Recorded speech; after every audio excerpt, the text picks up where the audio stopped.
Welcome back to Using Psychology to Learn Better, Part 2. Hopefully you got Part 1, and this is Part 2 of 2, 3 more concepts to help you improve your learning and accomplish all your goals. If you missed Part 1, check that one out. If not, here we go with 3 more concepts. Here's an important concept, but I'll make this one kind of quick because it's a little specific to the certain situations. These are mnemonics. Mnemonic is really, what that means is memory. It comes from the Greek for memory. And a mnemonic is a technique to be able to remember something. So it's a little memory trick. Examples are acronyms. So it might be easier to remember about those goals from before because you remember they were SMART goals.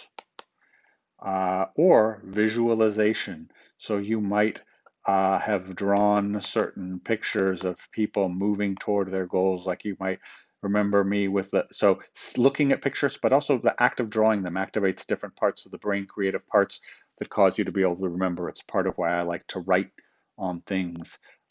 Music, if you make a song for something, a jingle, it might be able to help you make those connections.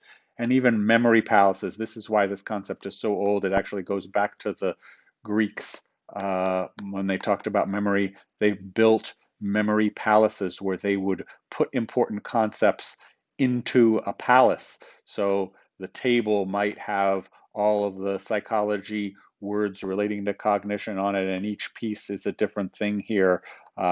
And so they have things written on them. And once you visualize that in your mind, it becomes easier to remember those things. Look that up if it's a concept that you think is going to help you, especially if there are a lot of complex things you have to remember for anatomy class or something like that, where there's just a lot to remember.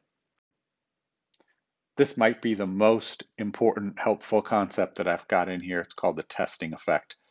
Testing effect is the idea that we remember better when we practice remembering the information in the same way, or as close as possible to the actual test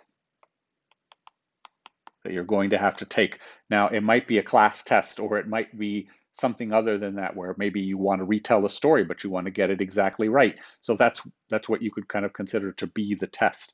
So what do you want to do? Well, you don't want to do what is the most common study technique, which is to just, I'm going to study my notes or study the book. This does not work very well at all. What it does is it supports hindsight bias, which is the I knew it all along. And I'm sure you've experienced this. You sit there and stare at your notes, stare at the book and say, okay, I got this, I got this. Yeah, I've been looking at this for a long time. Close the book. Someone asks you, what were you reading? And it's like, oh, I'm not sure. Actually, you know what?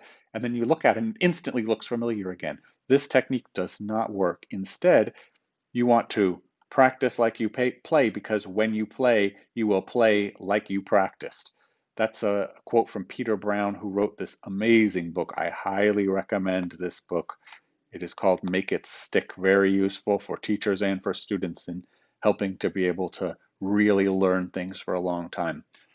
And so one of the parts about the testing effect they found is that the struggle to remember things, where you're like, oh, I'm not quite sure, and then you flip the flashcard over or something like that and you see the answer, that really helps in order to be effective. So try to recreate the testing environment. Now, what are some techniques for doing that?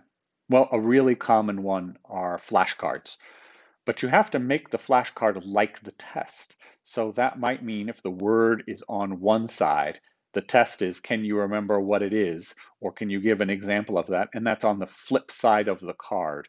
So you might need to be able to do it that way. You might need multiple cards even for some of the same concepts if the test asks it to you in different ways, and you might have to switch them up, take them backwards, or write additional information. It's usually not just the definition that you have to know, but you might have to say, give me an example or an application. And so it's useful to have those on the cards, because that's how you're going to be tested.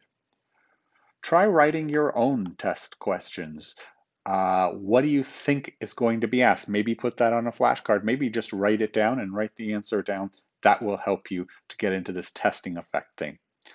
Look for past questions from the teacher or wherever you're getting it from.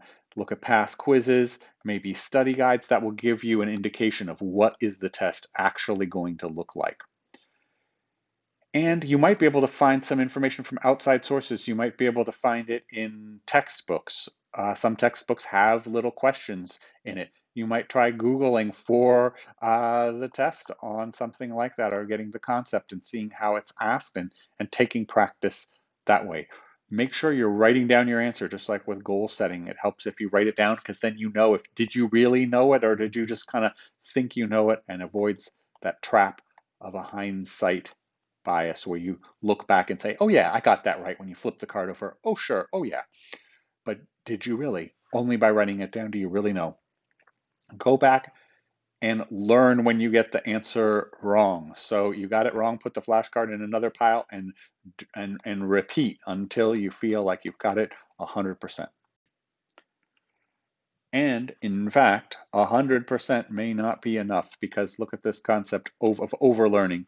Overlearning is where you keep practicing even after you think you know it. So you may be going from where 100% I know that, and you're trying to get to 120%. Now, what the heck? Why would you want to do that? Why would you want to know, to overlearn it? If you learn it, isn't that enough? Well, it does two things. It helps you remember faster, so you can access that more quickly on the exam day, which means you spend less time on those questions. And it means you remember it for longer, so that might help you when it comes to a final exam, or using it when it comes another class. Oh, what was that? I could really use that. You remember it. Students don't value this enough. They generally think, you know what, I know it, that's good enough, I'm moving on. And I understand that, but overlearning, especially on key concepts, can be very useful.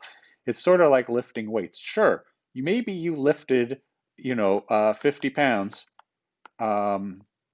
which depending on what muscle group that is, might be a lot, but is your muscle strong enough just because you did that one time? No, you need reps. And you need that even after you've done it a few times before you build to even more. So brain is the same way, practice. Some research here. Professor Ala Ahmed from the University of Colorado measured the amount of energy expended on a task that was repeated over and over, and found that people who kept practicing, the amount of energy used to perform that task decreased by 20%. So if it saves you energy,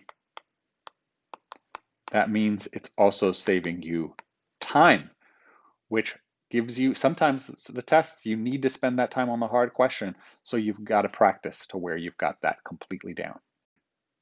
That's it for now. Take some of these concepts and start working them. And happy